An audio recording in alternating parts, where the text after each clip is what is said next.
everybody. This is Jen Kleinhens. And I'm Rob Vose. And you're listening to another episode of Everybody Hates Your Brand, a podcast where we talk about our thoughts and opinions on marketing, from customer experience to brand and everything in between. Join us today for our 10th episode. Woo! Yeah! As we talk about the things that drive us crazy about marketing.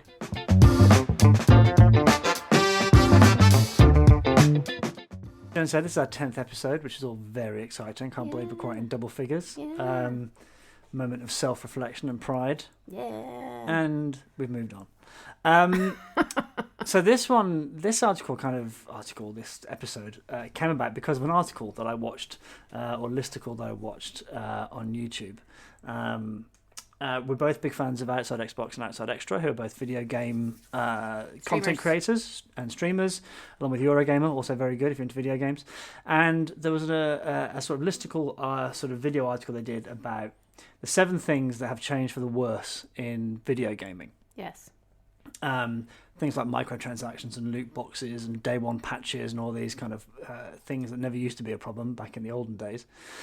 Although back in the olden days, we used to load games off tape and it used to take 25 minutes. So some things have improved. Tape. Yeah. I've seen that on YouTube. I'm not old enough to remember, but... Thanks. I'm not saying that to insult you. I'm just saying I never saw... That's how I took it, but... I think it's honestly because we didn't have enough money to buy a... If you've never had a ZX Spectrum, you've never lived. I don't know if we had those in No, America. you wouldn't have done. It was a crackpot British inventor, Sir Clive Sinclair. Anyway, we're going off on one. So, and I started thinking about, okay, what are the things that about marketing that sort of drive us crazy, or the things that we wish we could change? Mm-hmm. Now, we only have a certain amount of time here. We could talk for a very, very long time, as you can hear from Jen's voice. So we're going to try and keep a lid on it a little bit. Sorry. So we've got a few different things. Some are linked, some aren't. Some we've got some personal experience with. And what we're just going to do is going to talk through and chat through, and hopefully you'll find something in here that you can kind of latch onto. We'll try and talk about a little bit how we change things. But really, this is a rant. Well, I think it's cathartic. It's constructive. Well, and honestly, I think the stuff that we're saying is maybe not going to shock anyone who works in marketing, but I do think, we have some thoughts and some things we might change. We are going to do our best to preserve our careers and share some of these things. Yeah, names have been changed to protect the innocent. Totally. So the first thing, and these are just in a completely kind of random order. This is not a countdown. When I started writing down and started thinking about the things that drive me crazy, the number one thing that sprang to my mind, again, it probably isn't the most annoying thing, but the first thing that popped into my head was pitches. Pitches, bitches. I didn't say that because I knew you were going to say it. Yeah. Pitches are awful on every single level, and let me explain to you why. Okay. Through the use of a handy quote. I don't know who said this. It was from a Medium article. I'll put the link in the show notes. It went a little viral this week. I've seen it in all. Yeah, this is such a great quote. This is his definition of a pitch, or what pitches are. They are a microcosm of civility. It's a kick-bollock scramble to work mad hours, give thinking away for free, and hope that the subjective answer to an artificial question is more compelling than the competition's. And I can't think of a better encapsulation of why pitches are fucking terrible than that. And I think you start to break it down as to what's in there, what are the things that drive you crazy. There's some obvious stuff, and I've been on both sides of the fence. I've pitched as part of agencies, and I've been on the receiving end of Me too. pitches, bitches. That's our first piece of merch. Pitches, bitches. Pitches, bitches. There's a few things that really stand out to me. One is just how wildly inefficient with time and how wildly expensive pitching is if you're an agency. So these are old numbers, but there was a report conducted by the Institute of Practitioners in Advertising in 2013, so you can ramp these numbers up probably, that found large agencies spend an average, and I still find this number mind-boggling, of £178,000 on a pitch. So what is that, like $225? Well, the client expectation of what it costs an agency was $31,000, which is still a big fucking number. So obviously what they're doing there is they're taking day rates and kind of, I assume calculating that based on, because it's usually the senior team who does the pitching, and then that's part of the problem, because then the senior team bugger off to do other stuff and you're left with the people who you haven't met. So I think there's a cost thing. From an agency perspective, they're so expensive. Yeah. And they are so time consuming. They're psychologically expensive too. Oh, they'd break you. I mean, everyone's got to start. I think I mentioned this before, but I remember sitting in a pub in Sydney, and I was talking to one of the account directors. We just on a pitch that week, and he said something that I will never understand. He said, "I love pitches." Mm-hmm. He said, "All these people coming together to solve a problem that's bigger than themselves," and blah blah blah. I'm like, we're not solving, nuclear fission. This isn't the Manhattan or Project. how to cure cancer. This is like a pitch, and I like my weekends. Thanks very much. Wow. They're for playing golf, eating, video games, spending time with you, obviously, and the dog who lies at our feet at the moment. Yes. They are expensive. They're inefficient. I don't think clients get anything out of them truly, other than stealing people's ideas. Well, I mean, they do technically belong to. Well, that's an interesting question. They own the IP for whatever's created for the pitch, which I think is a bit off. It's an interesting personally. one. It's an interesting one because, I can understand it from a company's perspective because, of course, if you can get it, why don't you? Yes. But from an agency's perspective, it's not great. It's terrible, really. You spend all this time thinking of something, and then it really, doesn't really belong to you. No, and the worst thing about not the worst thing, but the hours, I think, and back to that come about because of if you've got existing retained clients, you can't not work on them. Yeah, because they're your existing retained clients, and usually, as anybody who works at agencies, I would know, yes. That's enough. Mm-hmm. There's enough work to be done there. And then you're adding this pitching stuff on top. I think there's a couple of interesting things there that I've seen in agencies. I'll give props to Voodoo Park here, who are a small agency I started consulted with when I came back. And the reason I'm talking about them is that they had the idea of a marketing director for an agency, which I think is really an interesting concept. We have one. Well, it's great because I think it's a great idea. Because a lot of them don't. Yeah, a lot of agencies are really bad at marketing their own themselves. branding, their own marketing. Oh, very bad. But what it meant was that person was responsible primarily. They had a new business function. Mm-hmm. And sadly, I think the new business function is sometimes the first things to go when there's agency cuts and stuff like that. I'm like, that to me, having a team that is focused on new biz, that drags in people when they need to, but isn't just trying to get everyone to do two jobs in one, I think is a really smart, really smart idea. Totally. The other thing I would do is I would make it so that pitches are charged for. So there's some financial element. So the client then has skin in the game. Mm-hmm. I've chosen to pay $5,000, $10,000, whatever it is, for this company's time. Well, interestingly, there's a little bit of behavioral science at work there as well. So this idea of, it's a little bit of reciprocity, right? So I give, yes, you give in return. So I give, you my ideas, you give me something back, and then you're sort of like more bonded to an agency or a group of agencies. I think the other one is this idea of commitment and consistency. So I think we may have talked about this in the last week, podcast. Yeah, this idea that within loyalty stuff, if you can make a small commitment as a brand, as a person, as whatever, from a client side, then you feel more responsibility. I mean, imagine if every person that applied for a job at a company, the company paid them £10. Yeah. I bet money that the company would treat those people slightly better. I'm fairly sure they would. Yes. I would agree. Yeah. And I think that money thing is important. I think the hours thing, I also think there's a horrible, I think that's the article that I quoted originally talks about this a little bit, which I've seen it. There's this bullshit macho culture about hours. Yes. Agency side in general, but I think it's not only worse. Just agency side, no, but it is rife, for sure. But it's like this badge of honor that I worked until 4 a.m, 3 days in a row. I can barely see, Yeah. That, and if you didn't do the time, then you're not worthy in some way. And the bit that comes out the back of it, then usually what happens, and again, this is me being an extremely cynical person, but is you win the account, everyone's happy. Mm-hmm. They'll hire people to be account directors or account managers for the account. Mm-hmm. Probably not enough because they need to maintain a certain margin. They probably, in the negotiations, part of that obviously is price. And then they'll expect the existing strategy team and the existing creative team to just suck up the extra work. Mm-hmm. So in the end, it makes life worse for everybody. Yes, it maintains the structural, the future of the business, all good, and it is a positive. But sometimes the actual outcome of getting it is like, oh my God, how are we going to fit all this? Yeah, this to me is the crux of the issue with an agency business model or a consulting business model or whatever. Is time for money is difficult. It's hard to scale. Yes. And you don't get efficiencies of expense or revenue or anything when you get. So in other words, when you get more people, you don't get efficiencies of scale, really. No. They might tell you that you do, but I don't believe. In my experience in a people's business, do you really get that? You can only really think about things for a certain amount of hours a day if you're a strategist, or you can only do creative work for a certain.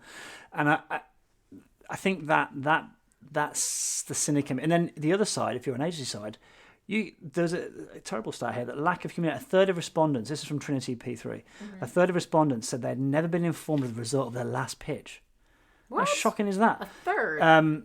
Shifting briefs, fake pitches designed to give the incumbent agency a wake-up call. Oh, yeah. Wow. Power move. Yeah. Vastly overstated budgets, and the real shock of stealing ideas. They're some of the things that agencies see from a client side. So if you're a client, only pitch if you really need to.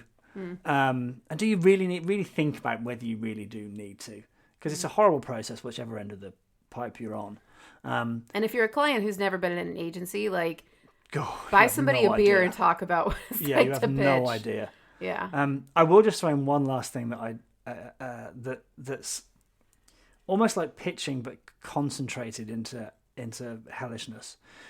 Is speed dating stuff. I've never done this. So you've never done this. I've done this a few times, and essentially what it is for clients. Let's just be clear. Yeah. Not just in general. Although I imagine that's never done it in real life. It seems like it would be terrible in real life, but.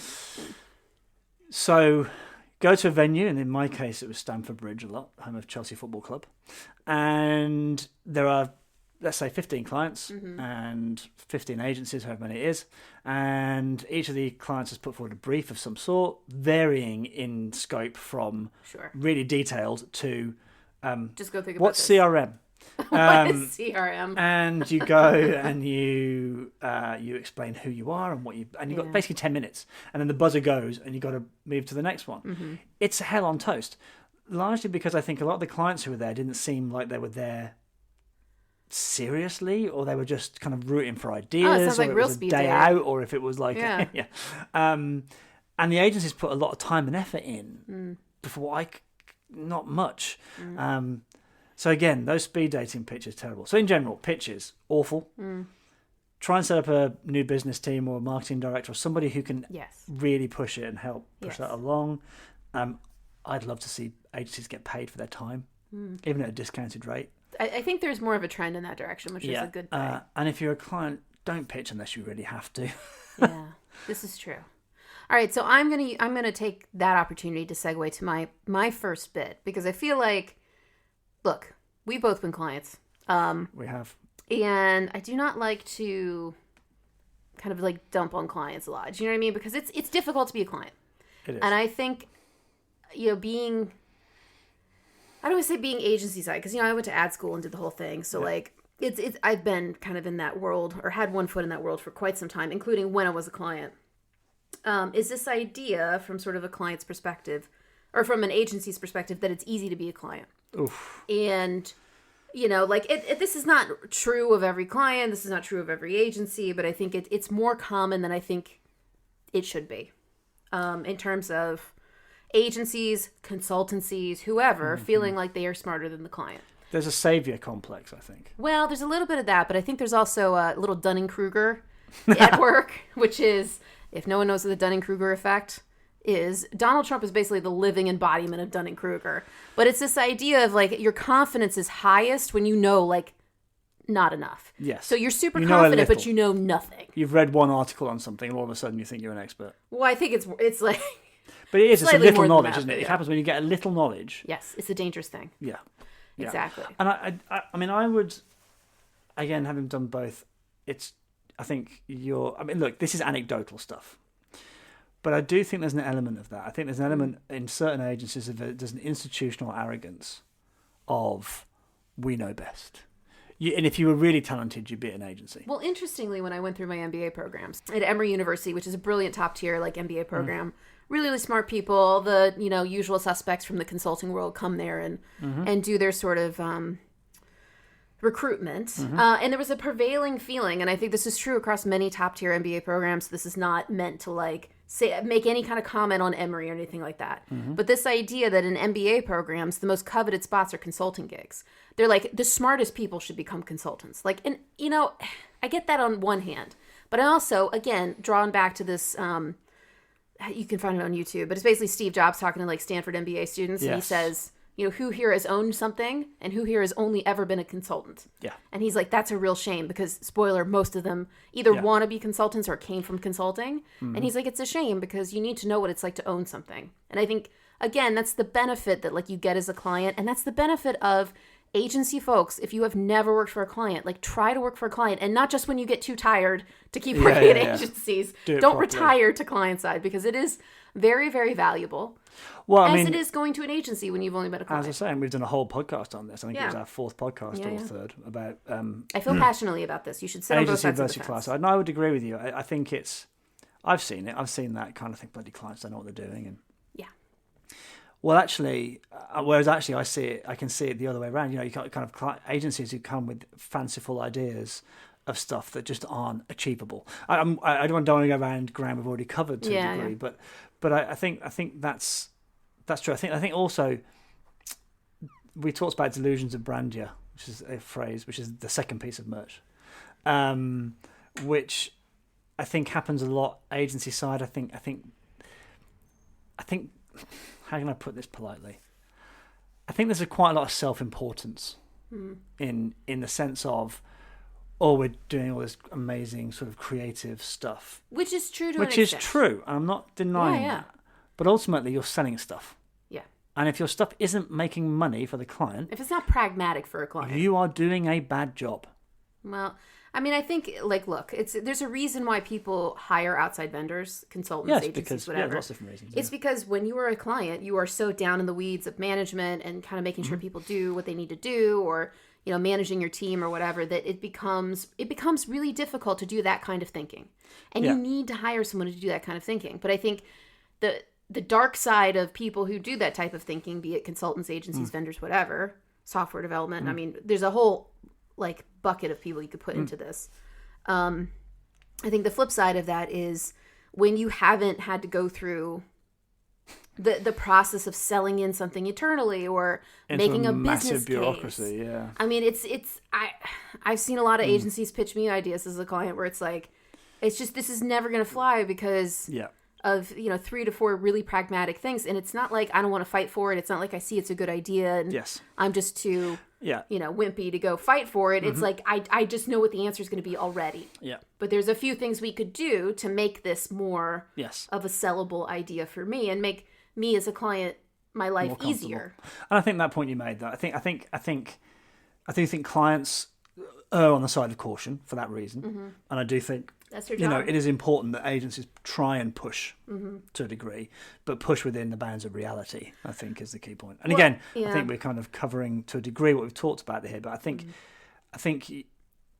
it's a really, the client agency relationship is can be so fraught. And that's not always a bad thing. I don't want to make that sound, because actually I was reading something this week by Ignition Consulting. I believe the guy's name who runs it is Tim Williams. I might have to go back and check. But Ignition basically does branding for ad agencies. And they were talking about the tension between client and agency. It's not always bad to have that tension. No, I think a bit of creative... Well, it's some of the best bands in the world. Yeah, you got to have the back and forth. Tension. You got to have the fire. You do have to be... And your not agency in a bad should, way, just, and your agency should challenge you and all those sort of things. But I do think there is an element of... We can't do that, move on. At which point you kind of get to, okay, fine, we've pushed as an agency as far as we're prepared to push. We should stop now because we're not going to win. Well, or not win, but we're not going to convince them that this is the right thing to do. All right. Well, I have much more to say about that, but you're right. We have covered it in and I'm conscious podcasts. Of time. Yes, and we don't want to have a really long podcast. That said, this is one of my biggest bugbears. It is the inability of the marketing profession, to a degree, to understand numbers and experimentation and how you set up experiments. and understanding statistics and control groups and things like that. Now, it might sound a bit dry, but this is just coming from somebody who spent his life in that world from a CRM perspective, and then trying to use those sort of quote unquote scientific principles to then in a broader context. So there's a couple of things that stand out for me. One, in some places I've been, certainly client side, a lack of desire to experiment. And then the second bit was about when experiments are actually done, they're set up so badly that you can't figure anything out. So, or what's worse is someone sees it and it's a bad experiment and they draw conclusions from it that aren't statistically significant, and then all of a sudden you're beholden to research that isn't quite right. Anchored to a number that doesn't make any sense. Yeah. So the first instance, the idea that I do think, and this will come to this in I think the next point about the drive, the need to do something new. But so, I've sat in places where we've been like, okay, in a retail environment, let's whack stuff in the window. Let's put stuff on the A-frame. I swear to God, anybody from game who's listening, putting things on the A-frame because we think it's going to make a difference, or move that from there to a wall bay, or drop the price, whatever it is, and said with such confidence, without any shred of evidence, of the proper evidence to back up that statement, and then. So there's a great quote from Daniel Kahneman. Subjective confidence in a judgment is not a reasoned evaluation of the probability that this judgment is correct. As usual, can you translate Daniel Kahneman? Because he's a very smart guy, but yeah, basically what he's saying is your opinion isn't valid versus actual rational evidence. So where I'm going with this is this idea that people have confidence that their opinion is right. We try and do something new without any evidence that their opinion is right. So they don't need to experiment because it's obvious it's this thing we should do. We should obviously put stuff on the A-frame because it works. Well, do you know that? Have you got any inkling that that's the right thing to do? Have you spent any time? Well, we haven't got time.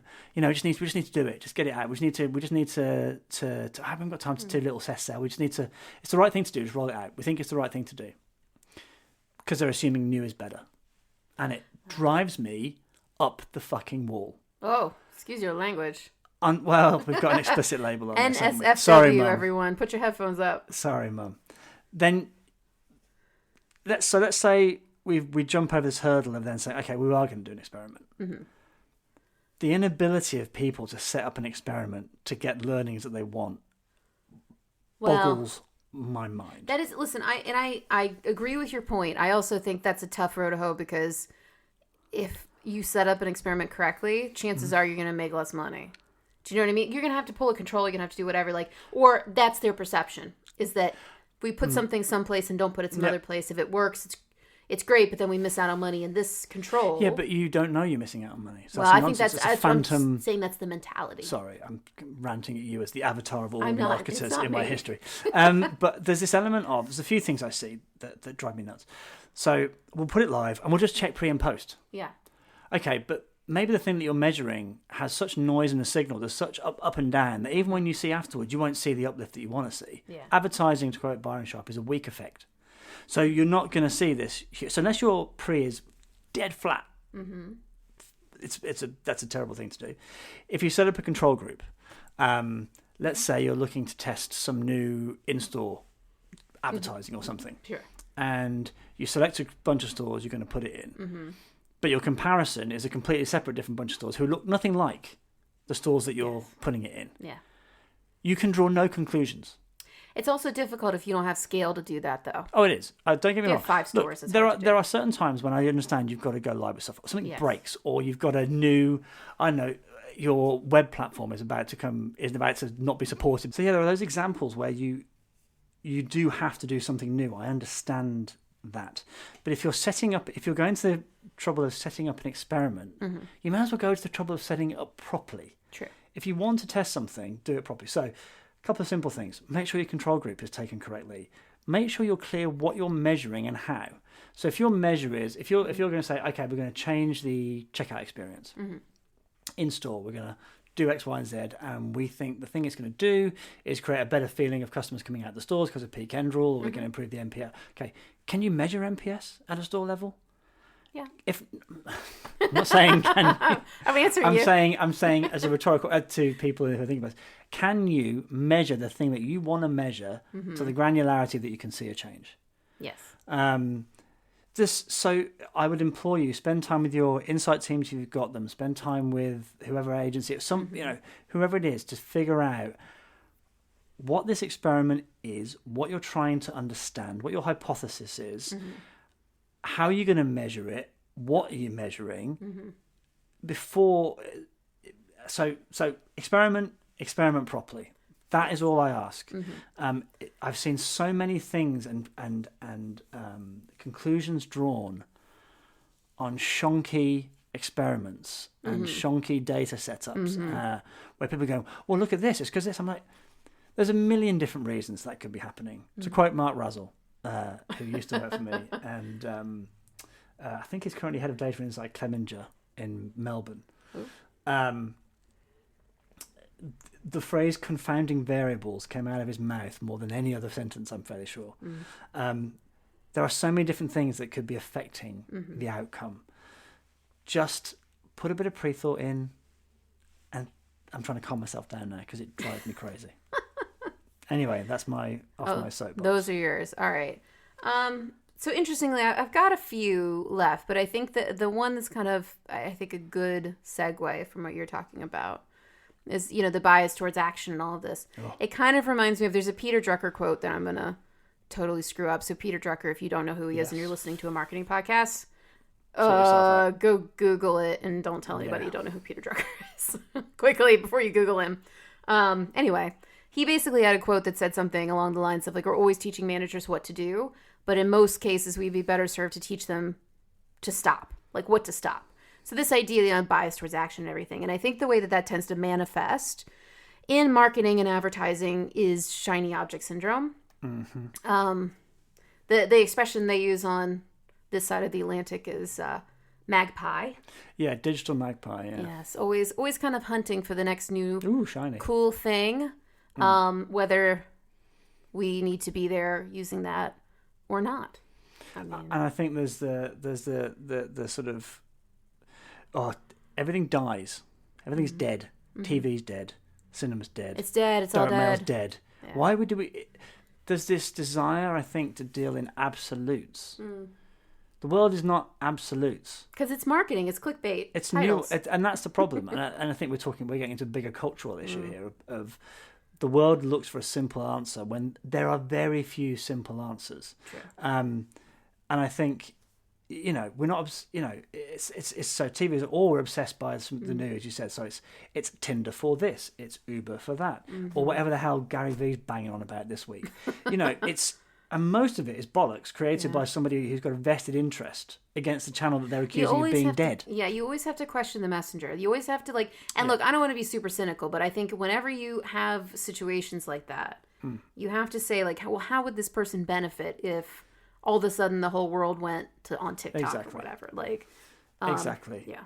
And I think there's this. I think that bias or action is interesting. I think that, there's an element of, we need to be doing something. Yeah. Do we really?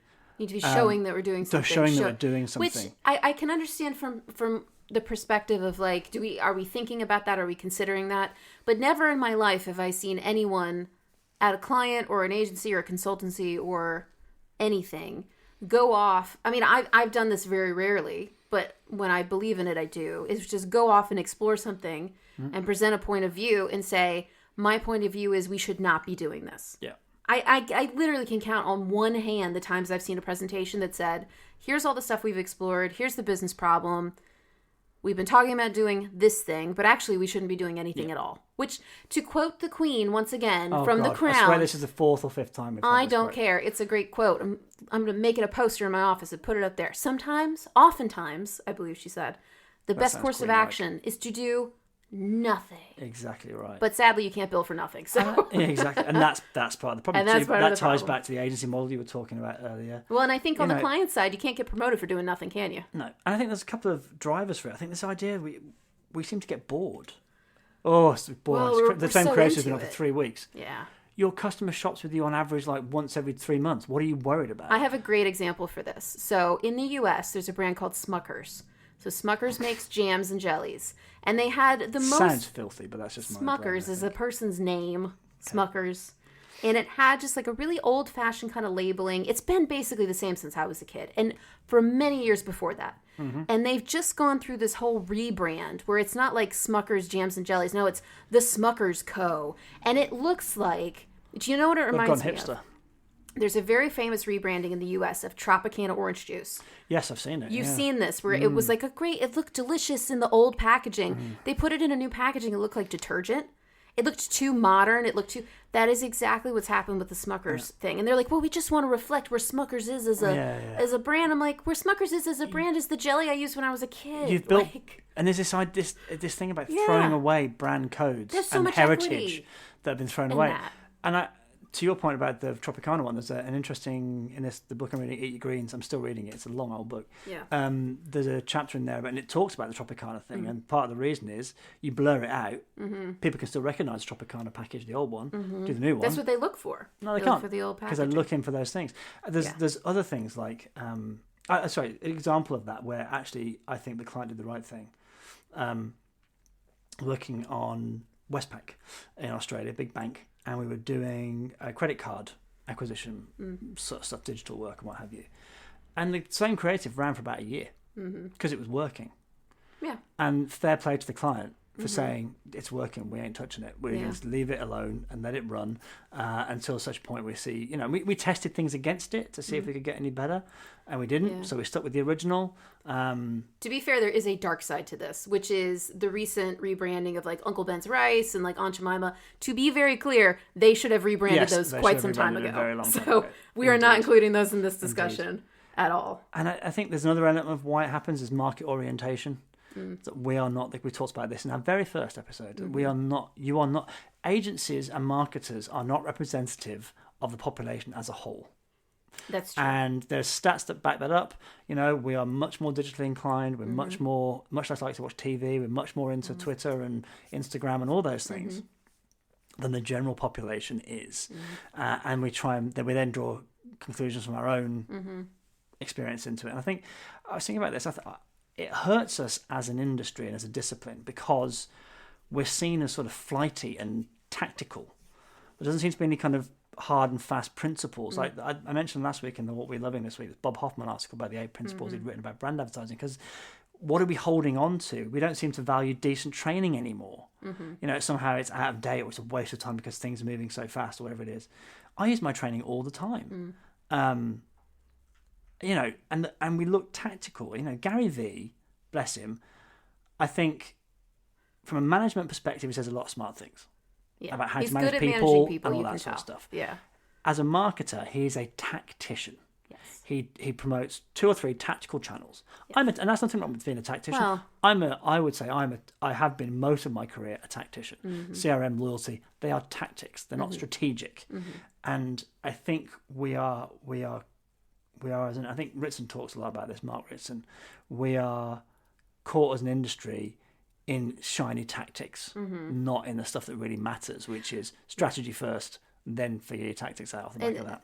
Yeah, some things don't change. I don't care if there is an internet or not an internet or whatever. Exactly. This is like back to the unchanging man stuff, where it took people like millions of years, and this is like behavioral science, psychology, all the stuff that I'm really interested in.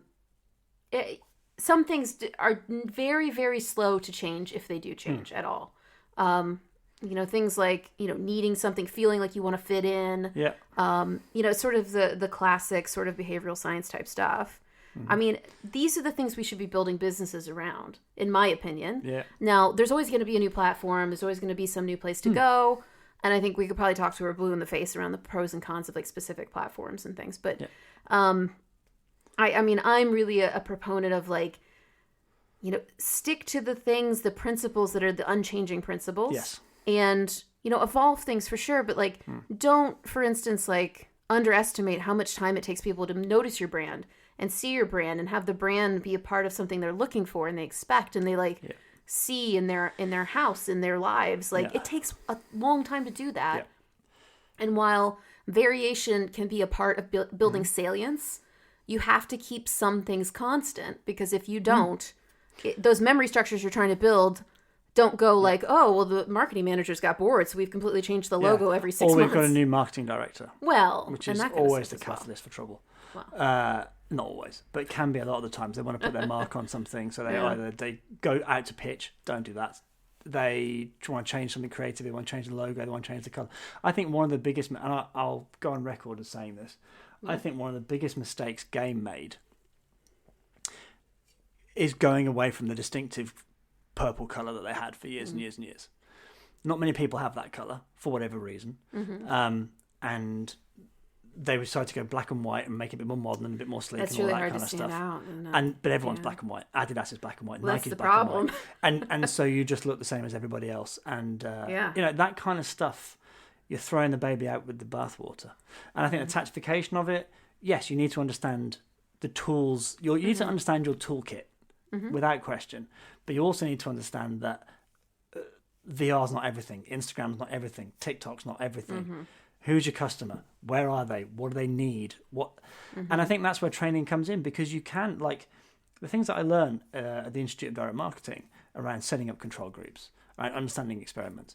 That's all super valid, not just in direct mail and CRM now, but in digital, in social, in all these different elements. So I think don't listen to people who say you shouldn't get trained. There are some great courses and great institutions out there, like I would say the Institute of Direct Marketing, that can teach you some really positive things. I should also shout out Brand Center, I feel like. Yeah. I think there's some great, or if you're ADMA in Australia or whoever it is, there's a whole different bunch of people out there. So we've ranted for about 35 minutes. Okay. And I think we've covered some interesting ground. We could do another 5 on this, 5 episodes on this. And maybe we will. Stay tuned. Stay next tuned week. for episode 20 and 30 and 40, where we'll come back to this.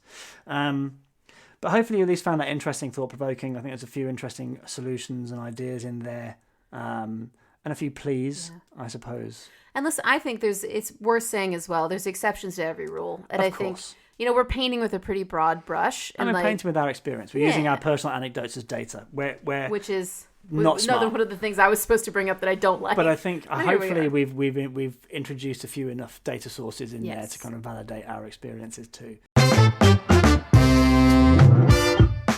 So that's it for this episode of Everybody Hates Your Brand. We hope you enjoyed it. You can find show notes, resources, and more episodes on our website, everybodyhatesyourbrand.com. But before we go, let's leave on a positive note and let's share what we're loving right now. So Rob, what you got? Well, I found an interesting article in The Drum entitled, "Why Do Agencies Find It So Difficult to Develop and Tell Their Own Stories?" And it kind of relates to what we were talking about earlier. It's an interesting article about the idea that for companies whose core competence is supposed to be helping brands tell their story and explain who they are and all that kind of stuff, agencies are terrible at it. And I think it's true from a branding perspective. I think if you talk to most people in marketing, they can maybe name you a couple of agencies at most. You start to get into the detail, they're no. And I think this article really interesting. It's from Trinity P3. I think like pitch doctors and things like that. But they mistake showing logos of companies they work for and things like that and credentials for their story and their brand and who they are and what they stand for.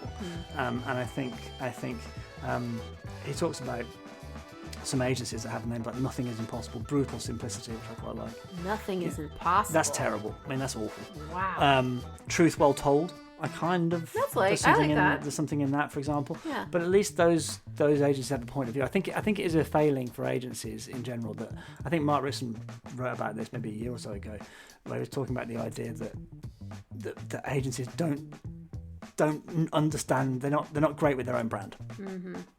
Yeah, I would agree. It's interesting too. You're talking about like clients don't know agency brand. It's even Wyden and Kennedy. I once brought up Wyden and Kennedy to a high level, like really good marketer. Lots of who is that? I was like, no. Yeah, I mean, from an agency, you're like, what, really? I've had to explain who DDB are. Oh man.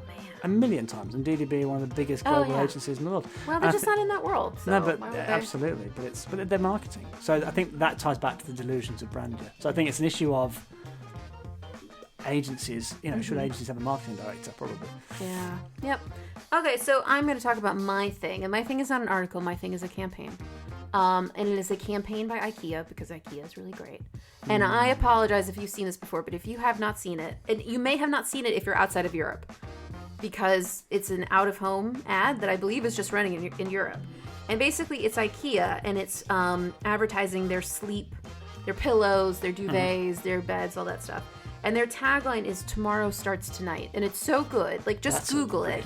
That's a freaking good line. Like, high five, whoever came up with that line. Tomorrow starts tonight. Oh, that's so good. And that's the tagline of the campaign. But it's a bunch of out of home where basically they've taken like a sleeping pill bottle and there's pillows falling out, or there's like a Monster energy drink and it says like "Sleep, boost your energy" on the side. And there's like a sheet coming out. Oh, it's really, really good. It works on so many levels. It works on so many levels. It's very good. It's very, very good. I haven't heard of it, but it's good. Yeah, so if you haven't seen it, it's literally running in just an out of home here in the UK, and I believe in Europe. We'll try and come up with a link that we can put on the. We'll definitely find it. Yeah, because it's on the drum. But yeah, we'll share it.